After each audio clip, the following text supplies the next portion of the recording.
It was over 20 years ago that Rob and I met and became friends. We are here sitting in the living room with Rob, drinking red wine that Rob helped design, from a box that he has been a part of. And we've been reminiscing over all of these years. Rob, you knew me as a young dreamer. Tell me about the time that you first saw me in the docks. I think you're still a dreamer. Yeah, I clearly remember you begging for a place to go sailing. But we all used to do that. We used to go on a Wednesday evening,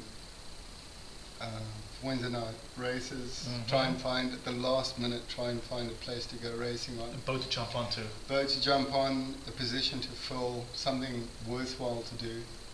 Yeah. And back in those days, now we are talking about, I was probably because as you said, it was before I'd even built the boat and before I'd even I was still in high school. So what were some of the dreams that you heard me talk about? And I'm talking about I was probably 15, 16, 17 years of age. This absolute certainty that you would sail around the world. It was quite a dream, quite a Everest, given the challenges that you faced. Yeah, but I saw you take each step, and you climbed the Everest, and you got a chance to tell the world. I think that's fabulous. Now, you played a significant role during the time when I was building the boat in Mossel Bay. Do you remember some of those conversations in your office? I do. But I think the one that's probably most significant, I mean, we spoke about achieving the impossible. We spoke about getting to a point that most people would give up even before they start. But I think the most significant part was when you did the first one. I remember trying to get the sponsorship of a retail group in South Africa and getting some interest. Do you remember that? Yes.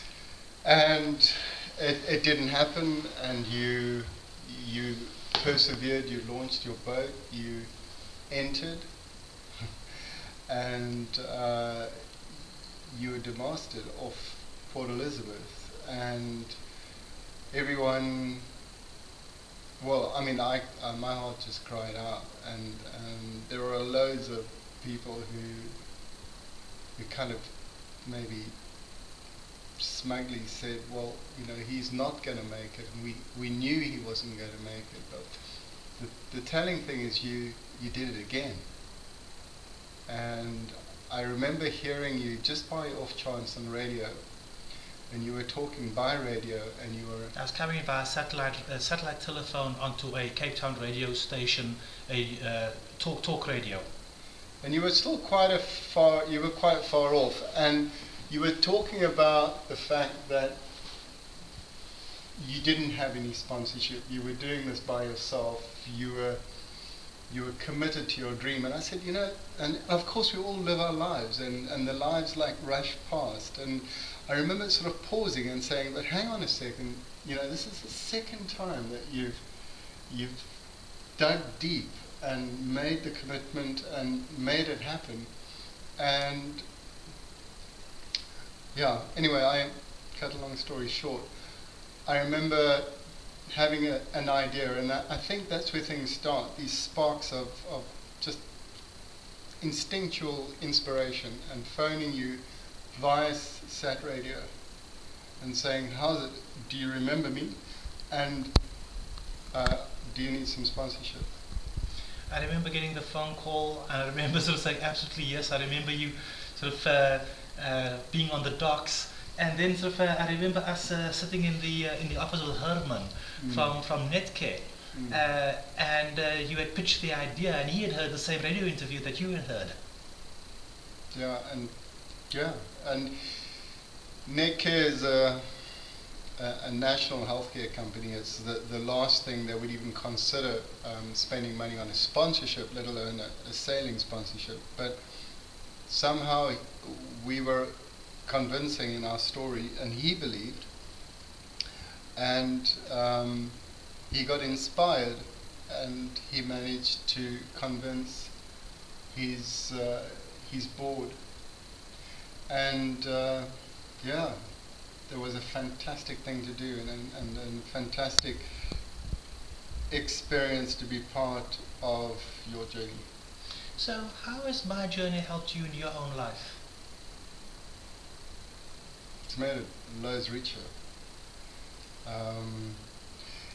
I've always believed that if you put your mind to something and you stay positive and you stay focused and you take small steps, you will achieve the end result.